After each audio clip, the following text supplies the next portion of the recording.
hate that I have to do that extra step to make sure you're all just shut up. Hold on a second. Oh wait, did I not unmute certain people? Oh no.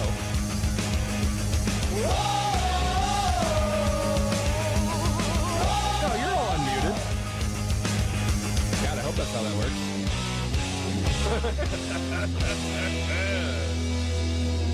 Welcome to the party, everybody. Happy Friday. Still going. Bunch of extra work I have to do for you animals. Why do you still have the music playing? No rap. Music's still going. Because I like the music. I'm enjoying this song very much. I had never... This is the Proto Men breaking out because this is what Jeff likes, and I do whatever Jeff likes. That's not at all the Proto Men. That's not at all breaking out. It's not? It's okay. Oh, it's not. You know That's... it's not! Why didn't it play it? You goddamn idiot. It's fine. You had one job. You didn't do it. But now that job is done, so expectations are set really, really low now. Every time, as always, every time I come in here and I say I have everything set up, nothing can fuck up. This is going to be awesome. Well, if anybody was curious, that was a band called Saint Motel. It was a song called Dear Dictator. What I wanted to, really? Yeah. All right, cool. I actually like that next month. So yeah. I wondered why it was different when it was like hovering over on Spotify. I'm like, what the fuck? Why is Danny said it's this? I looked up that because that's a cool song, but he said it was the Proto Man. How did I mess this up?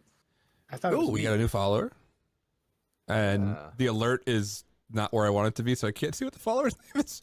Son of a bitch. Here, put that down there. Good job there, Danny. Thank you. Good job. How the fuck is everybody?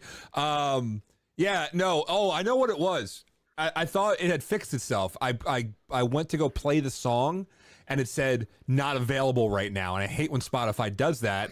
But then a song started playing. I thought it was just like a blip. I thought it was just a you know. He's just going like to just go. That's the same song though. That's not Proto Men. I am clicking on Breaking Out by Proto Men and it's not playing that song. It's playing something completely different. So really, that's not my fault. It's fine. Welcome to the show. It's Friday. My name is. I'm pretty sure it's still your going. fault. Let's just keep going. It's another beautiful Friday, and we have the Proto Men are named after the Mega Man character. Oh, how neat! What kind of what genre is the song I was supposed to have played, Jeff? They're like old school 80s 90s rock band, but yeah, themed after the Mega Man character, so a lot of their stuff is in universe, which is awesome. Though they do have a bunch of cover songs as well. Well, at least for me it was a good time because I found a new song I liked that I would have never heard otherwise. But other than that, I have no idea what you played, but it was a nice song. It was a complete and utter failure. We are back at it again, of course. Jake Dev. Today I learned, not ladder. Thank you for following. I have that all fixed now. We have also Brandon and Lakeith is joining us today. Welcome, Lakeith. Always a pleasant day when you're joining us most of the time. My name, of course, is Danny, but it is not about any of us. It is about our guest. And I love, for multiple reasons, I love when I get to interview Jeff or have Jeff on or talk to Jeff or sit in the back of a bus for 2 hours with Jeff or just any of the above. Because he's so loquacious and effervescent and just lovely slice of humanity that I don't really have to do anything while he's on because he just talks. He talks and he's engaging, and then other people engage with him, and I just kind of sit here and just hang out and chat and occasionally check in while I'm listening to Jeff. Jeff, hi, Rogue Valley. Hi. What's Rogue Valley, man? What are you doing now? It's something new, right? I mean, I've been Rogue Valleying for a while. So amusingly, the area I live in is the Rogue Valley of Southern Oregon. So it's about as generic information security company as you can get because the whole company name is Rogue Valley Information Security. Somewhat similar to, South Dakota, Worst Dakota, whichever one it is. Black Hills Information Security is like region name information security. And I was like, that works. Well, sounds cool. If you have a badass region like that, I don't know. I mean, like, I'm not gonna hire anybody that's like, Camden, New Jersey. But other than that, I have no idea what you played, but it was a nice song. Complete, yeah, it's complete and utter failure. We are back at it again, of course, Jake Dev. Today I learned, not ladder. Thank you for following. I have that all fixed now. We have also Brandon and Lakeith is joining us today. Welcome, Lakeith. Always a pleasant day when you're joining us most of the time. My name, of course, is Danny, but it is not about any of us. It is about our guest. And I love, for multiple reasons, I love when I get to interview Jeff or have Jeff on or talk to Jeff or sit in the back of a bus for 2 hours with Jeff or just any of the above. Because he's so loquacious and effervescent and just lovely slice of humanity that I don't really have to do anything while he's on, because he just talks. He talks and he's engaging, and then other people engage with him, and I just kind of sit here and just hang out and chat and occasionally check in while I'm listening to Jeff. Jeff, hi, Rogue Valley. Hi. What's Rogue Valley, man? What are you doing now? It's something new, right? I mean, I've been Rogue Valleying for a while. So amusingly, the area I live in is the Rogue Valley of Southern Oregon. So it's about as generic information security company as you can get, because the whole company name is Rogue Valley Information Security. Somewhat similar to, South Dakota, Worst Dakota, whichever one it is. Black Hills Information Security is like region name information security. And I was like, that works. Well, sounds cool. If you have a badass region like that, I don't know. I mean, like, I'm not gonna hire anybody that's like, Camden, New Jersey info security. Doesn't have Ohio. Quite, yeah, like Anywhere Ohio information security. Hey, you're right. Columbus Valley information security. Don't have it in the name of the company, then it's fine. Yeah. Right. Well, no, thank you for coming on, man. And again, I'm really looking forward to not having to really do anything this week. So we of course always want people that we like. We like to have friends on, and we like when they talk about interesting and fun shit. Jeff, for the longest time, we've talked to him a lot of times about lab building and things like that. But now we're going to be talking about, once you built that lab, how did you technical debt yourself into the lab not working anymore? So we're going to be talking about destroying technical debt. Whether it be in your own lab or your enterprise or fucking whatever. I'm more on the production side of destroying technical debt. Like, always everything in lab first, because a lot of things, as an admin, if you're only going to do it once in production, it probably shouldn't be the first time and only time you're ever going to do it. That's why labs are amazing. So I don't know, maybe shameless plug, bit.ly/kickasslab. I don't know if links are going. Do links allegedly go through? We'll let you through. Don't worry. Yeah. Okay, I appreciate that. So whole other presentation on building a lab environment, because that's a useful thing for so many areas in life. And if I'm going to mention that, I may as well mention kind of my current favorite for Active Directory stuff, Game of Active Directory, or GODE, which helps you set up in whatever environment you have, VMware or VirtualBox or Proxmox or online, 3 different domains and 2 different forests, and a bunch of intentional vulnerabilities in there as well. Definitely put that in your production environment. Yep. Yeah. Go ahead and put that in prod, see what happens. No, that's for lab. And the security of lab should be entirely separate from production, and therefore that shouldn't matter, and it's all about getting those reps and learning. So are you more do you prefer automation? Like for my stuff, I love to use Ansibles, Terraform, and stuff like that. So that way I could easily just, change any small detail on my infrastructure and then boom, push it out and don't have to deal with it.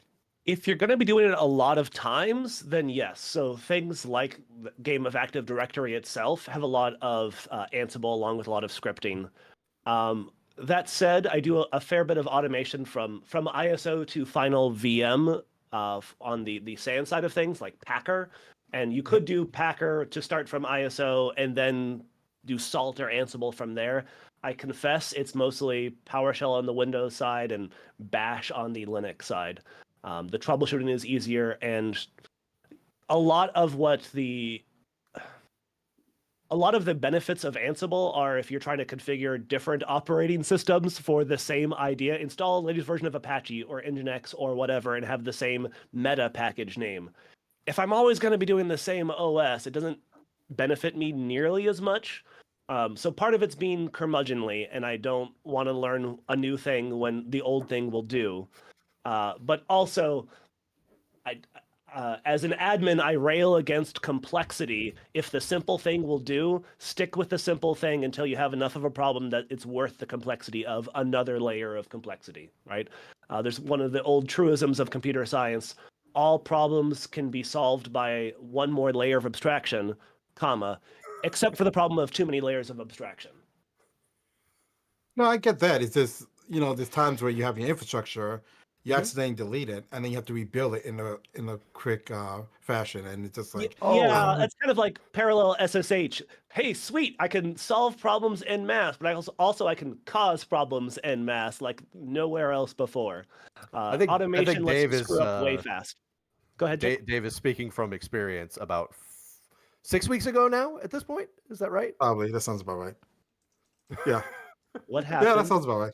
I accidentally deleted my whole environment in my house. That wasn't 6 weeks ago. That was like 2 weeks ago at best. No, it's about 6 weeks ago. Because I have a kill switch and I forgot to hit the button. No, I did hit I believe I hit the button, but the batteries in the device died. It was a malfunctioning kill switch. Yeah. Make sure you change the batteries in your kill switch, by the way. That's a lesson. Today. Maybe make sure you don't have a everything is okay alarm. Like if there is a button that is press this every 30 seconds to keep my lab alive, maybe reconsider having that button before worrying about replacing the batteries in that button. Nah, it's every week. I just have to hit every week. Labs should not have dead man switches. Just no, saying. it wasn't my lab. It was my whole house. Oh. I mean, the more production it gets, the further away you should get from having the big red button of destroy it all with fire. Yeah. That's one way to destroy tech debt is just to burn it to the ground, right? Yeah, we built a lot of stuff and fixed a lot of things. I mean, this gets into when you have crises at work, there's the phrase never waste a crisis, where you can move incredibly fast when the organization is down. You can move incredibly fast when leadership is aware that things are broken or things are in a bad place. One of the things I had for today was upgrading domain controllers and FSR to DFSR, like the file synchronization between domain controllers. And last time I did some incident response of like, hey, let's roll out some new domain controllers. I think it was server 2016 or 2019 that dropped support for FSR. So like, oh, before we introduce new domain controllers, we're going to have to migrate this. Anyway, let's do this. And 15 minutes later, okay, we're migrated. Now let's move. Like, it's amazing. If it's literally just what is the sequence of commands and verification, how fast the company can move. Granted, that was a smaller organization, about 100 employees or so. But when it's down to what is the sequence of commands that we need, and are we supported all the way through? Can we roll back? Do we have backups? In this case, they're recovering from ransomware, and the domain is down on a Sunday. Like, you can make some really fast changes. I'm sure it's come up on this call, on these calls of double tapping curb TGT. There's a hell of a lot more to protecting against an advanced adversary has had access to domain admin than just double tap curb TGT, and now you don't have to worry about golden tickets. There's a hell of a lot more, but it did feel rather satisfying to net user curb TGT, any password enter again, and you've just double tapped it. Because curb TGT is the one weird account that it ignores the password you specify and randomizes the password. So you can set the same password. Except we have joining us in chat today, the one person who has encountered the exception to the rule in reality, as far as I'm concerned, Andy Robbins, who mentioned this was not true in Windows NT Server. Oh, I thought it was 2000? Oh, okay, so it's 2000. Yeah, if you set a password directly for curb TGT, it would actually be set to that password. Turns out, by a bit of a coincidence, there is a service principal name set for curb TGT. Therefore, it is Kerberoastable. And if you can crack curb TGT password, then golden tickets are available to anyone with any domain account. You could Kerberoast, crack, and like, hey, look, the password is also curb TGT or password or whatever. That is a bad situation. That is, any domain user can become any domain user. a la, was it MS14068? Correct me if I'm wrong. The patch in domain controllers that allowed users to forge tickets, and any user can become any domain user. Yep, curbtgt/change PW. Yep, the exact SPN that is set no matter the domain.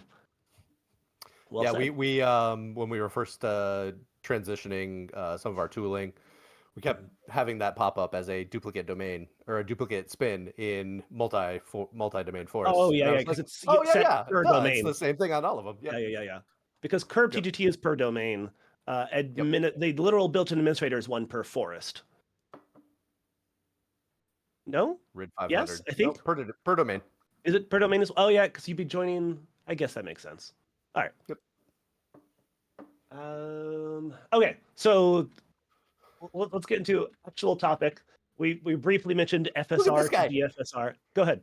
Jeff is I'm trying to keep us going on with track. topics, and we Yeah, are just like I have notes. We're just gonna be angry at each other Notes? all What's that? hour. Notes? Are you saying F it, we'll do it live? Almost Always. Is that the company motto? Show prepping is for 40 plebes. episodes, right? Yeah. All right. So imagine this scenario. You have some old domain controllers, and they were set up before you started as an admin, and you want to get on latest and greatest, but you don't know what things other than domain controller your current domain controllers are doing. So first, let me just start off with Active Directory Domain Services is just one Windows Server role, just like Active Directory Certificate Services is a role, or IIS is a role, or File Server is a role. You can remove that role and still have it be a member server, or demote it from domain controller. It can still technically have the role installed and not be a domain controller. So let's talk about, let's get to easy mode. Let's get out of these old crappy servers are being domain controllers, and instead they are being member servers that have whatever old services that they have. It's nice when domain controllers are just domain controllers, but that's a going forward problem. Let's talk about killing technical debt. Let's talk about the migration process. You can join any new Windows server to any existing domain. I haven't checked that you can join Server 2025 Technical Preview to Windows Server NT, but you can. Right? You can join those new domain controllers to be domain controllers to the existing domain. They're just member servers, as in domain joined servers. Start with the latest and greatest you have the licensing for. Ideally, Windows Server 2022. Yes, we're going to have 2025 in spoilers, end of 2024, because they like to name things ahead of time, but that's a whole different can of worms. Anyway, let's talk about the overall process of migration. And feel free to chime in or tell me I'm wrong as we go. I'm here for the discussion just as much as I'm here for laying out a plan. What's licensing? All right.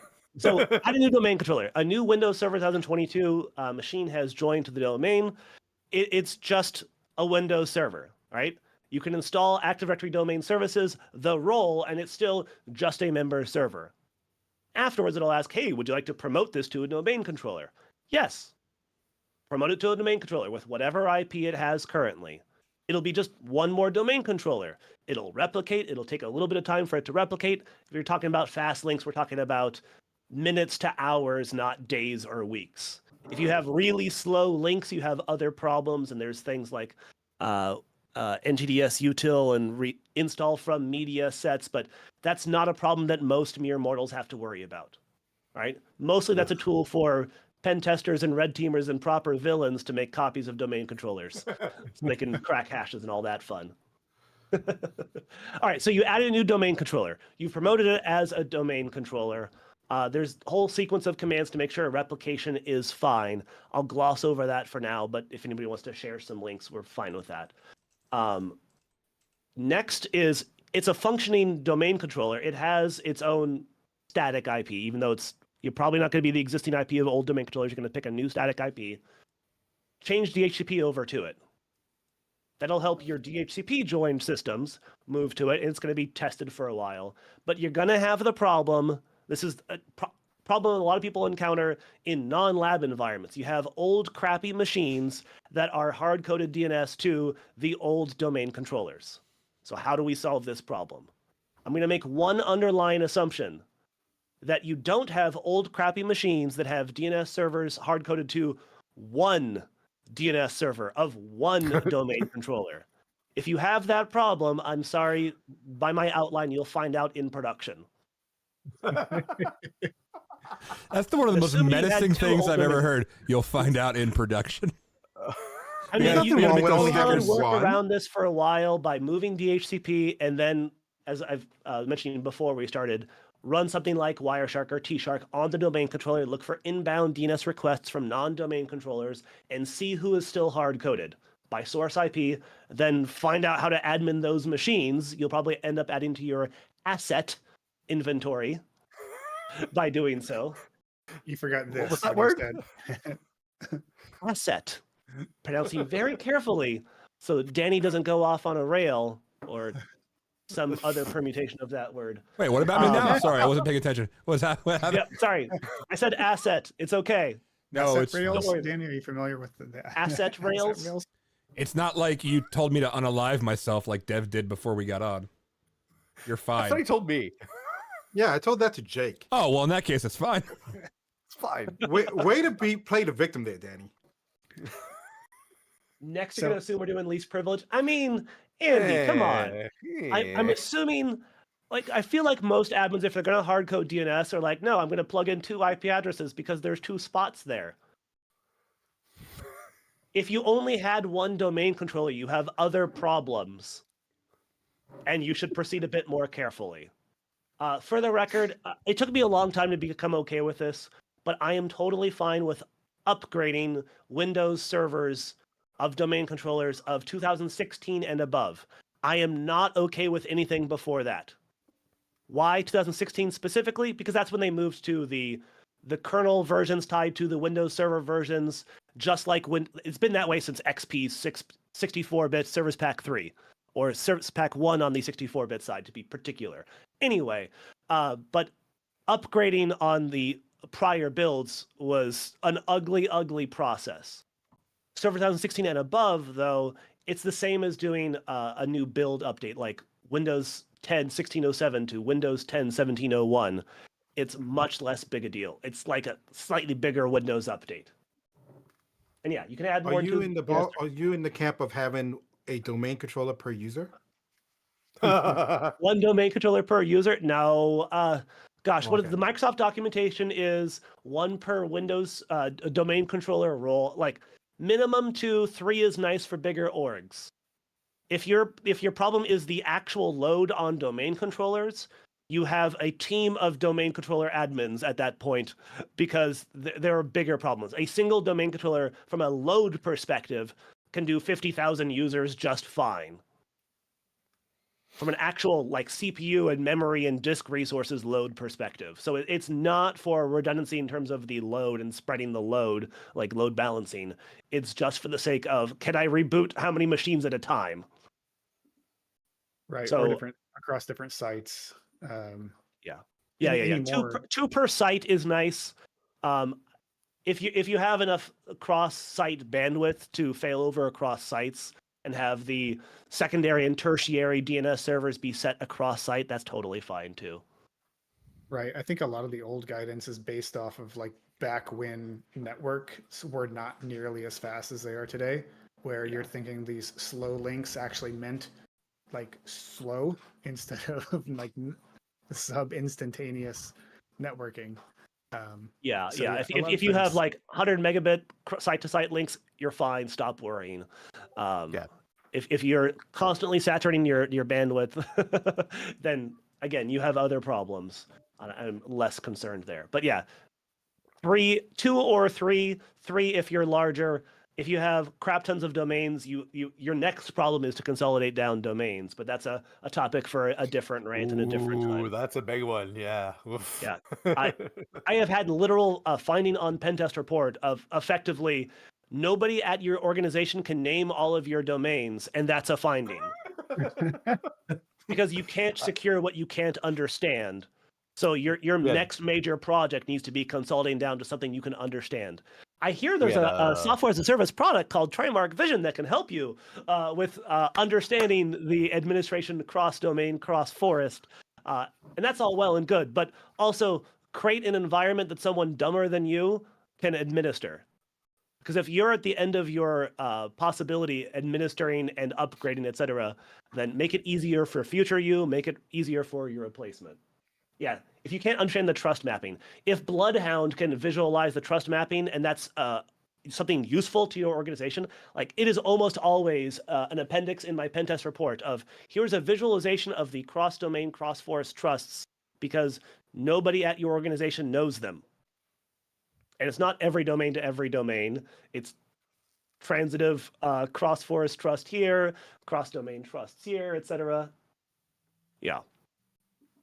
It was kind of awesome though. My first like Fortune 100 company pen test, like, hey, I'm domain admin. Now let me look around and oh God, there are like 27 domains.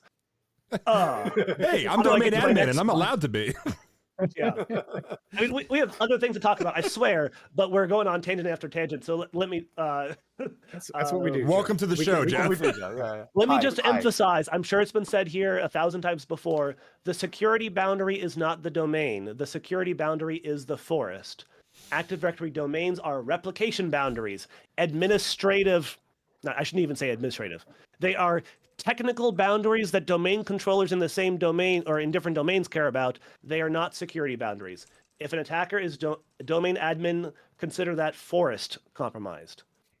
If there are cross-forest trusts, then in practice, it's almost always extremely easy to jump from forest to forest too, because domain admin A in forest A is also a member of IT admins in forest B and can quickly become domain admin, enterprise admin in forest B just as well. I'm sorry. Some would argue that forest isn't even a security boundary. Sometimes the forest isn't a security boundary, and sometimes Microsoft will come back.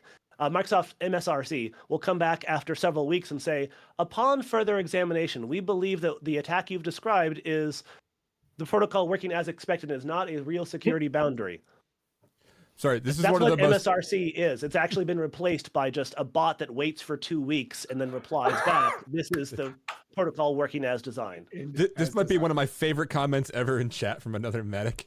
He's like, we've called maps like that truster fucks. I like that. That's why I'm gonna remember that one for a while. I'm the reason you're Active Directory. Oh man, chat's blown up. I like it. Yeah, you're very popular. You're very yeah. I tried to draw people over. You're a big I was get. thinking about doing the Friday defenses with Liba Charlie, and then like, hey everyone, now glom on to us for a Trimarc. But yeah, I love these weekly calls: the Wednesday offensive, the Thursday defensive, the Friday other defensive, the Trimarc happy hour. Ours has the best name. You're welcome. Happiest name, that's for sure. Configuration naming, Andy, I'm gonna need more words for that because what? So the normal way to attack from child domain to the parent domain, I'll say this while Andy is writing this up, is SID history. If I can convince domain controller A in child domain A that, hey, by the way, I used to be enterprise admin in the forest, and then you can present that ticket to the forest domain controller, and it says, oh, I see you used to be a domain admin here. Congratulations, you are a domain admin. That is the easiest way to do it, let alone all of the cross-domain group memberships that we almost always end up encountering anyway. So in practice, forest to forest isn't usually a security boundary, and domain in the same forest is essentially never a security boundary. So how do we unravel that? Let's keep it simple and just say that we've got Move to one forest domain, to one another. forest. What's the first step then? Just shut it down, delete the trust. No, Start over. So what I hate as an admin is when you add a new add a new technology, add a new area, and then never finish the migration, so you actually end up with N+1 problems. Much like the good old XKCD on competing standards, right? Hey, there are way too many USB standards, so let's add one more. Now there are 7 competing standards. So have a timeline. I'm fine with if you want to add one new forest with one new domain, add the cross-domain trust and start the migration process start with the smallest one you can, add the cross-domain trusts, absorb the file servers, have DFS sync, and then plan to either rejoin clients to the new domain and migrate, making those new users in that. Like, it's going to be a bit of a pain per client, but you can solve so many problems when you're also rebuilding clients in a given environment, and it's just lovely. You can have file servers that are active for both domains simultaneously, just by DFS syncs. So you could have clients in the existing forest, existing domain, pointing to their file server and have that replicated to the new side. So when they change over, hey, look, it's the same file shares that I'm used to. It's the same member servers, the same services. Software inventory helps you out so much here because you can find the smallest subset of users that use the smallest subset of unique applications with the smallest subset of services and servers that they need, migrate those, and then move those clients to the new domain side. Yep. So you're talking about like a greenfield. So build a greenfield rather than picking Forest A versus Forest B. Build Forest C, build it right, and then migrate to C. If you have an existing forest that is salvageable, then I'm okay with moving to an existing one. I try not to get too prescriptive about how to get there, so much as keep making progress towards simplifying and understanding. So I am totally fine with greenfield if the existing stuff is just that bad. I'm also okay with this forest over here is salvageable. This is the most recent, and the admins are more okay with updating to new Windows server builds, etc. So let's go with that. I'm okay either way. The point is consolidate down if you have more than one forest. Like Azure Active Directory domain services is different than Azure AD, is different than Entra ID. But the one thing I like about it is effectively they have shaved off the rough edges of Active Directory domain services. You only get one forest. You only get one domain. You are not allowed to set up cross-domain trusts, cross-forest trusts. Effectively, you don't get domain admin. You just get OU admin, or the equivalent. That's not a real group, but many people add it. I like that idea that you should be moving towards of, no, there are no cross-domain trusts, there are no cross-forest trusts. There is just the one domain to rule them all, etc. I guess we should say yet, right? Excuse me. No. I am not meaning to say Entra because it is still called Azure Active Directory Domain Services as an alternative to Entra ID. If I get one more person, because I'm also in charge of marketing, if I get one more person that corrects me when I make a social post, I'm going to start hunting people. I think it was last week that I gotta start following Danny's social posts now. Pedantic shit. I updated all the 560 slides that said Azure AD to Entra ID everywhere, and it hurt me a bit. Not gonna lie. I mean, even if you go in the red portal, half the place it says, it's like all mixed. It's also, oh gosh, it's hilarious. Like there's the Azure AD Connect tool, which for the longest time to push to Entra ID after it was rebranded, used the Azure AD Connect tool. And now they've actually renamed that tool officially, and it's the Entra ID Connect tool, whose file name is aadconnect.msi. Yeah. Rat bastards. I think it's technically Entra Connect, not even Entra ID Connect. It's Entra Connect. Right? Because if we're going to rename things, we may as well introduce technically two different names for the same existing product. And we all know it's going to be Microsoft Defender for Entra ID Connect soon. I'm just going to start abbreviating it to say Microsoft bullshit cloud stuff.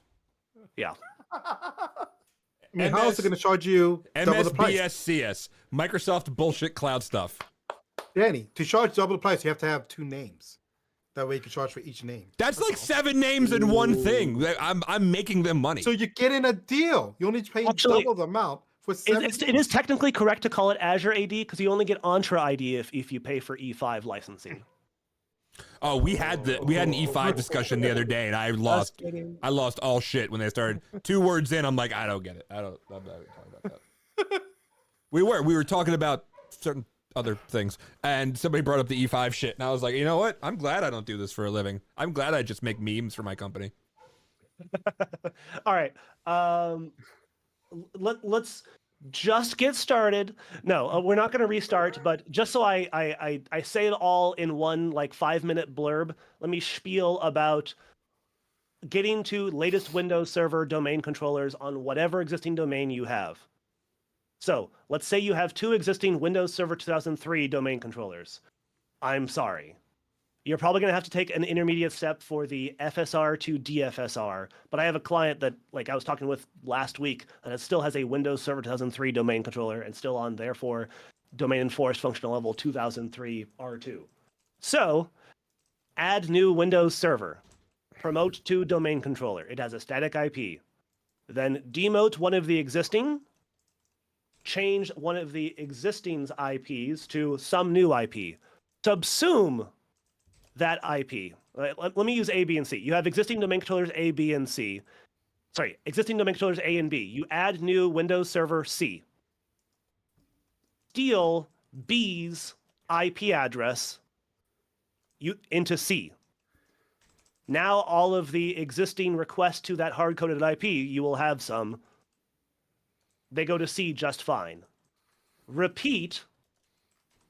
Essentially demote B. It's no longer domain controller. It will still be a member server. You probably have some old shitty services still on it. Whatever. That's a problem for next time. This is just solving the old shitty domain controllers problem. Add new domain controller D. Promote it to domain controller.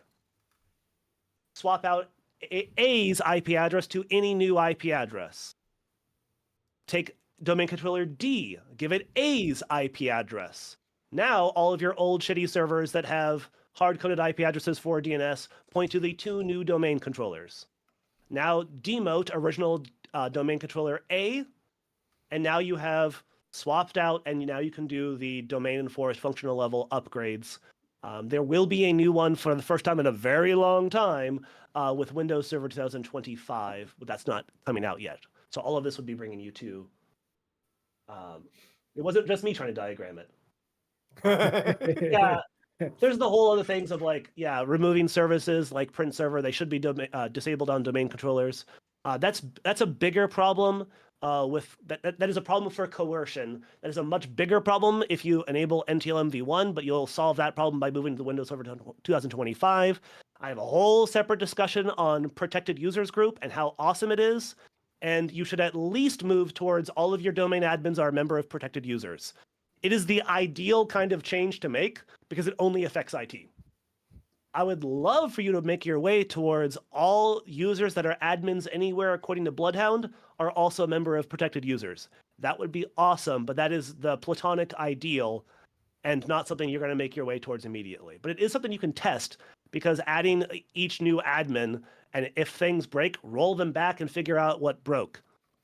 It's just a group membership. It's a log off and back on. It is the ideal type of test to make. Yep. The only problem with it is that you've got administrators that are the ones that have to eat their own food before they give it out. And so they don't want to eat that. They don't. It's going to break what? No. I can't log into vCenter. No. Separate Yeah, but my Are you user account crazy? is used to log into it's what this Windows SQL server is set to start as, and therefore, since it has set up for unconstrained delegation, protected users won't allow that. Like that is a problem that you should solve. You We'll say solve it later. Yeah. You're hurting me. Sorry, this is Jake's thing. Go, Jake. Jeff, we really need to talk after this. We really need to talk. I feel like am in my going heart on- of hearts, I'm an admin who went into the attack world because it's easier to consult that way. But like, if I wasn't doing my own pen testery thing, I'd be over at Trimarc in a heartbeat. I have 4 talks already scheduled on talking about how to move users into the protected users group safely. So yeah, Yes, I will be first in line at those talks if I'm at the same All right. conferences. good deal. All right, so that we did the spiel. So I had the second of 4 things to talk about is upgrading file servers. Good news, the storage migration service is so freaking awesome. Storage migration service is wow, thank you, Danny.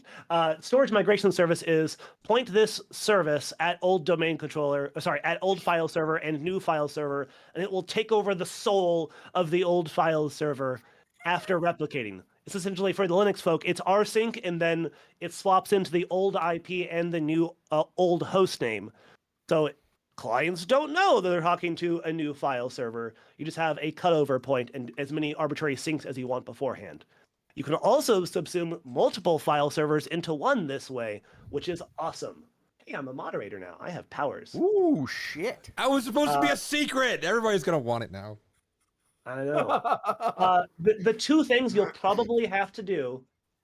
Oh God, I just switched to mod view. Anyway, the two things you'll probably have to do I don't know what it does. I just is did your it. Windows servers will Windows file servers will probably need to have SMB v1 re-enabled. I want you to solve this problem, but it's not a problem you can solve immediately.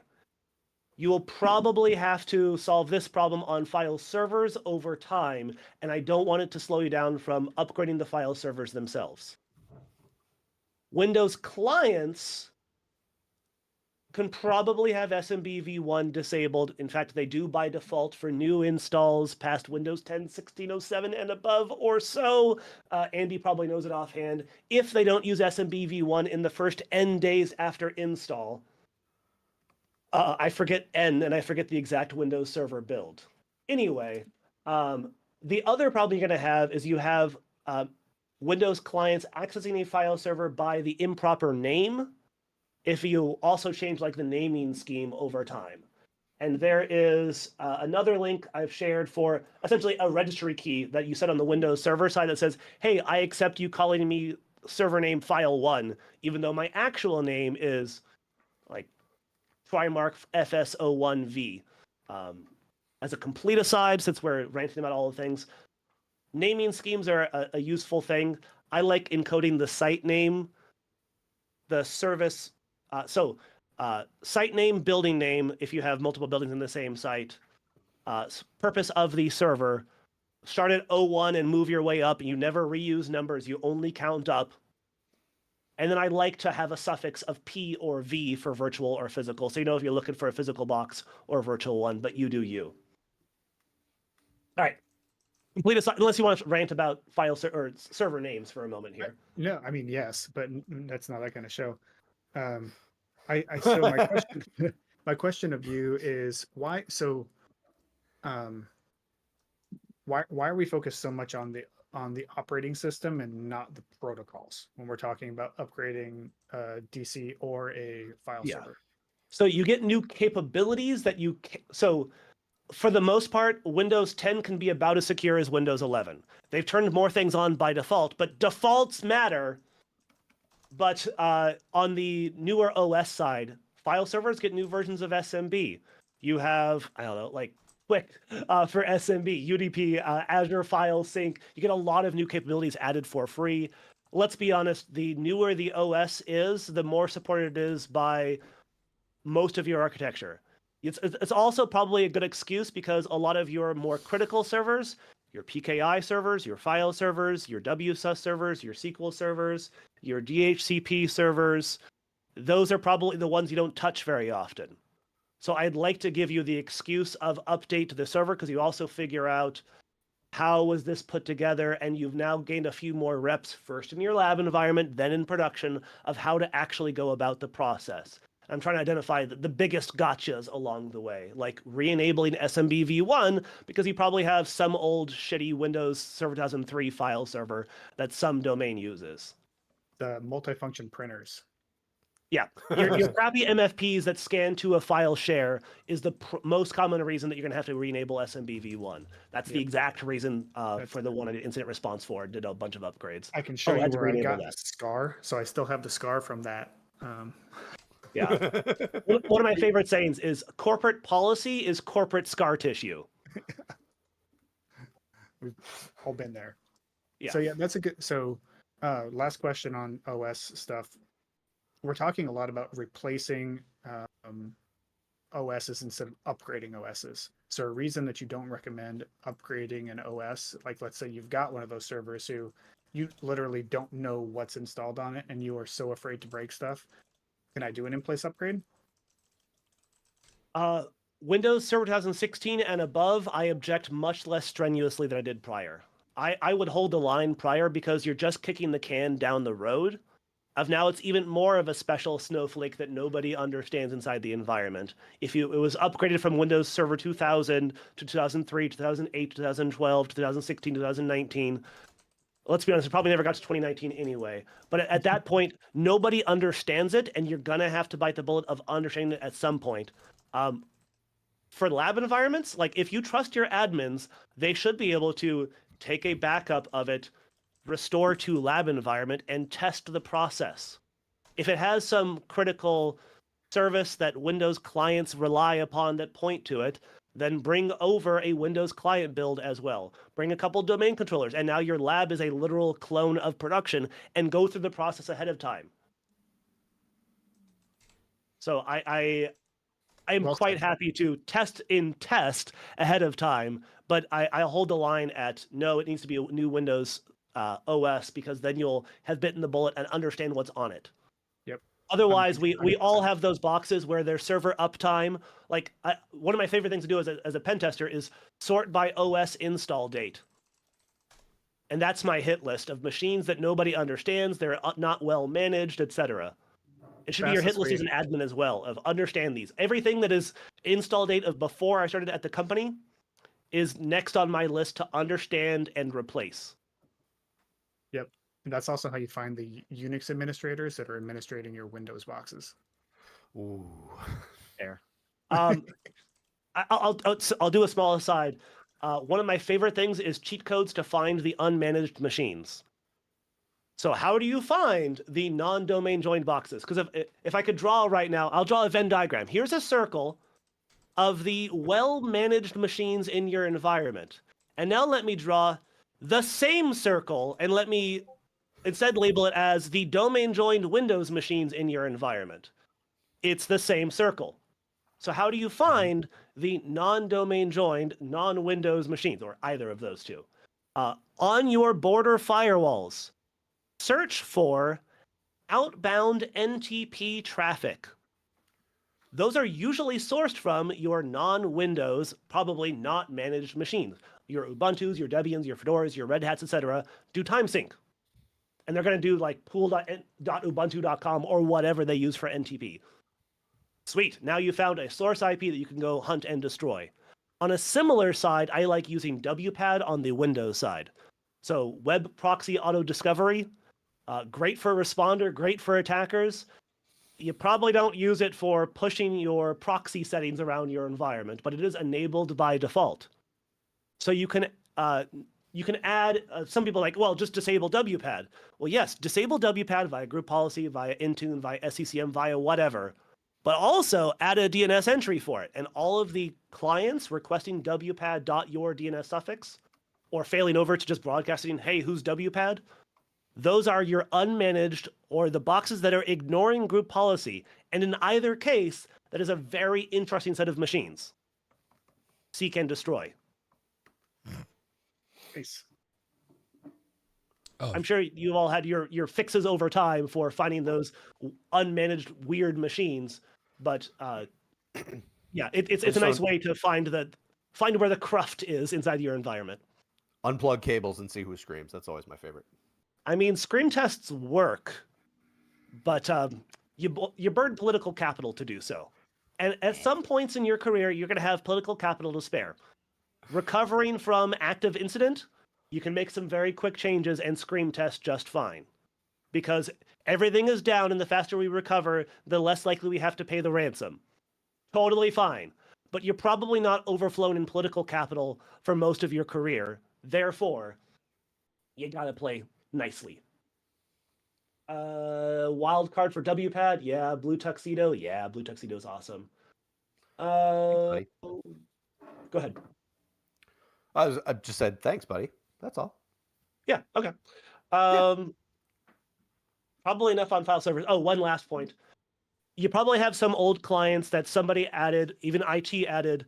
I don't trust DNS, so I added // IP address of file server /share, and that's the shortcut on some users' desktop.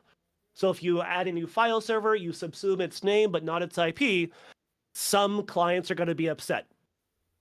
It's fine to have a Windows server with multiple IP addresses. Not a huge deal. Just add the old IP address when you subsume over its old name as well. Like, you got to support production as production. The Linux kernel usually says, like, one of their founding philosophies is we never, ever, ever break userland. If we want to break userland, then we're doing it wrong. There ain't no production like production. If you can avoid breaking production by having 2 IP addresses, you're probably not running out of 10.0/8.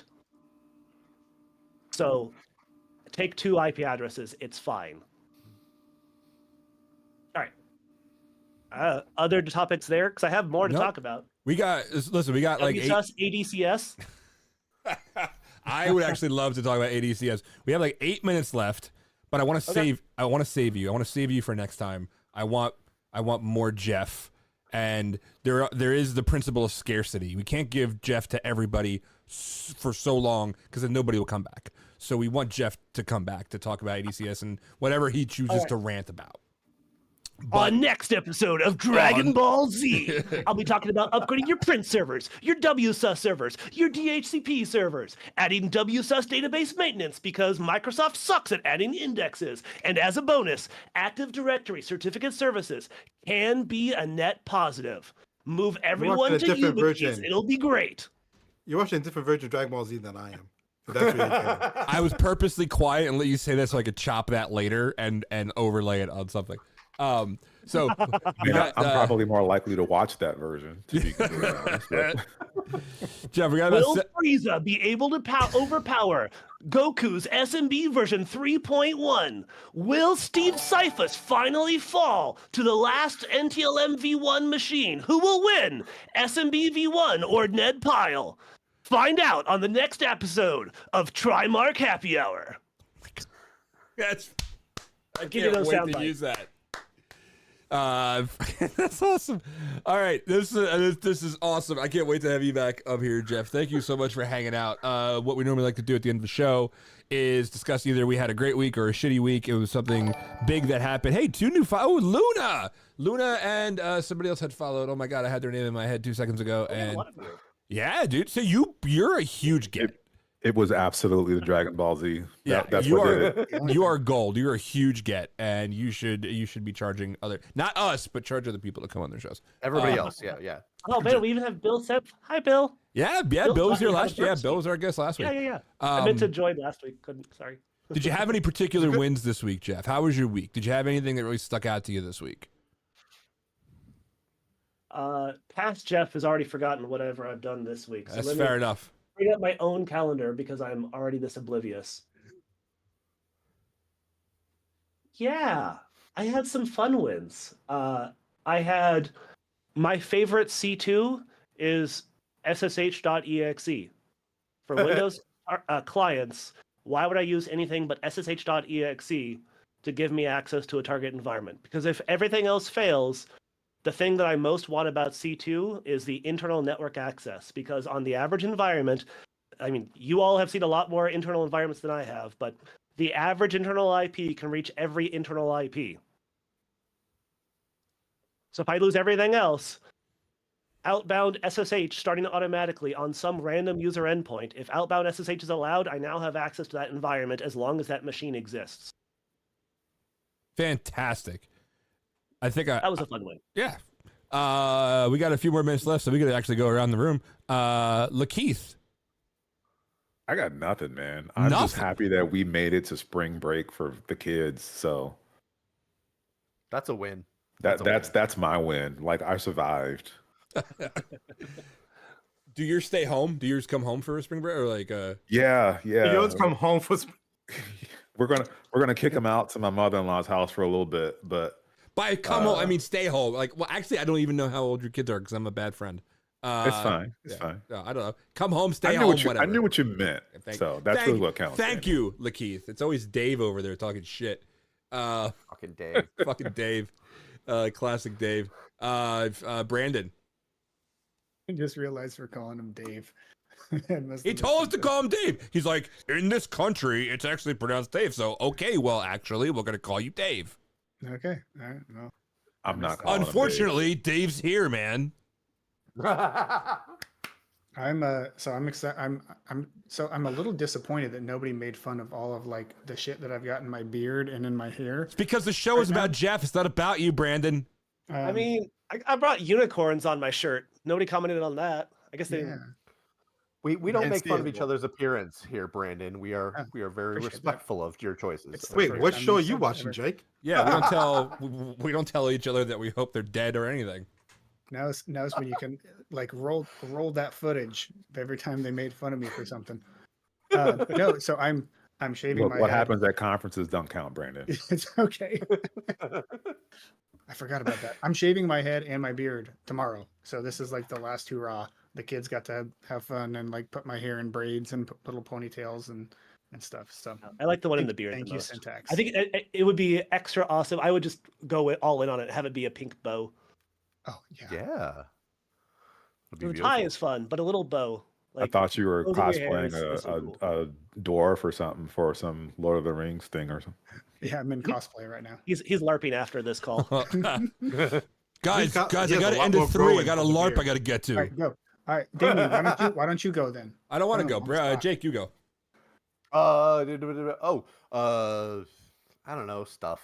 You're going on vacation. Taking a week off, and I'm not taking my laptop with me. I've been going back and forth, and I'm like, there's some code that I want to work on that's cool, that blah blah blah, and I'm like, no, fuck it. I'm gonna be on a beach. I'm gonna read a book, and I'm gonna drink Bloody Marias. Sort of. You're right. I'm gonna look at the pictures. Yeah. All right. But yeah, just looking forward to that. Dave, what you got? Why'd you go? So tomorrow is Beachside Rock. If you're in the Rochester area, definitely go out there. We're also going to be doing a challenge, Trimarc challenge. That what the prizes are, that's for Danny to find out and figure out and let Oh, you guys God. know. Yeah, we totally. There will have be prizes to prizes give that Danny said he's going to be giving out and coins. So go ahead and sign up for the challenge. I could. I Let's see. don't think I'll be able to make it. I could give trying them. I can give them a golden Dogecoin. That could be one thing we give them. Let's see what other stuff. What other stuff I got hanging Wait, around Danny, here. is the prizes what's ever laying around in your office that Yeah. you don't want?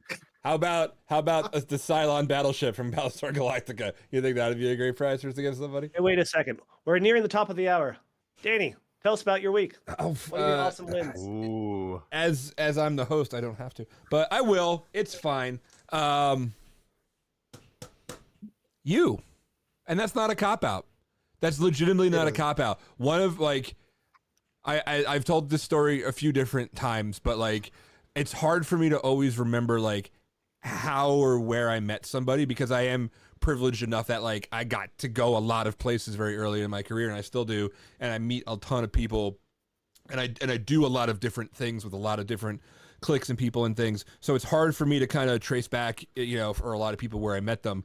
But it was Virginia Beach. It was Sands Net Wars. It was my first Sands that I've ever been to. And that's the first place I ever met Jeff. And I sat in the front row because like, honestly, I took part in Net Wars. Like I didn't know shit. I was on a bigger team who knew more things, but I'd always wanted to do one. And Jeff was running it.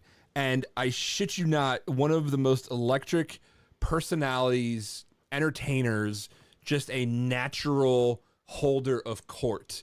And I hold that in very high esteem because like I've done radio and I do these things and I love being on stage and things like that. So, when game, for lack of a better term, game recognized game. So when I see somebody who is that good and that instantaneously catches your attention, I fucking fell in love with Jeff like right away, and I had such a good time, not just because the Net Wars is awesome, but because Jeff is just so cool to hang out with. So whenever I get a chance to hang out with Jeff, and like we had that really cool bus ride from Hackin' Fest a couple years ago, so I get, if I see you from across a large room at any given conference, like I feel my face light up because you're an amazing person, and it makes me feel so much better about my day and about this actually the state of things in industry and hackerdom to know that somebody like you exists. So getting you on here to just shoot the shit and smile and laugh and just be your fucking magnanimous and magnificent self, that was the highlight of my week. I know we're past the top of the hour, so first of all, thank you. That was like some of the kindest things anybody's ever said of or about me. But I'm going to be a jerk and immediately disagree with an aspect. What? You said Jeff is a natural at speaking, and I had posted it in chat as well. But I think too many people say, "Oh, well, I'm not a good speaker, and I can't ever be, so I'm not going to try." Like, presenting is a skill, like pretty much any other skill.